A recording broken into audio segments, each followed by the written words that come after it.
বিশ্বকাপের মঞ্চে দুর্দান্ত শুরু করলো আর্জেন্টিনা। 2026 ফুটবল বিশ্বকাপে নিজেদের প্রথম ম্যাচেই আলজেরিয়াকে হারিয়ে জয়ের আনন্দে মাঠ মাতিয়েছে লিওনেল মেসির দল।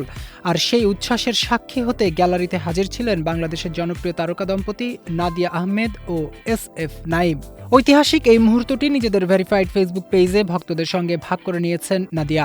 সামাজিক যোগাযোগ মাধ্যমে ম্যাচের বেশ কয়েকটি ছবি ও ভিডিও প্রকাশ করেছেন এই অভিনেত্রী। প্রিয় দলের এই দাপুটে জয় তারা মাঠে বসেই উপভোগ করেন এবং উদযাপনে মেতে ওঠেন।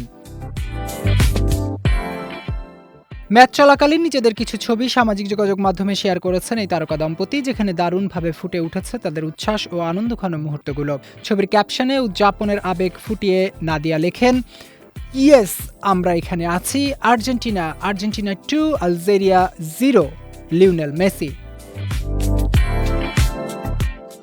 শেয়ার করা ছবি ও ভিডিওতে দেখা যায় আর্জেন্টিনার সমর্থক হওয়ায় নাদিয়া গায়ে জড়িয়েছেন প্রিয় দলের জার্সি। অন্যদিকে নাইম প্রিয় দলের জার্সি না পরলেও স্ত্রীর প্রিয় দলের পতাকার রঙকে প্রাধান্য দিয়ে পরেছেন আকাশি রঙের টি-শার্ট। গ্যালারিতে বসে আর্জেন্টিনার প্রতিটি মুহূর্ত যেভাবে এই দম্পতি উপভোগ করেছেন তা ভক্তদের মনেও জায়গা করে নিয়েছে। মাঠের ফুটবল উন্মাদনার পাশাপাশি তাদের এই সহজ সাবলীল উদযাপন এখন সোশ্যাল মিডিয়ায় বেশ প্রশংসা কুড়াচ্ছে।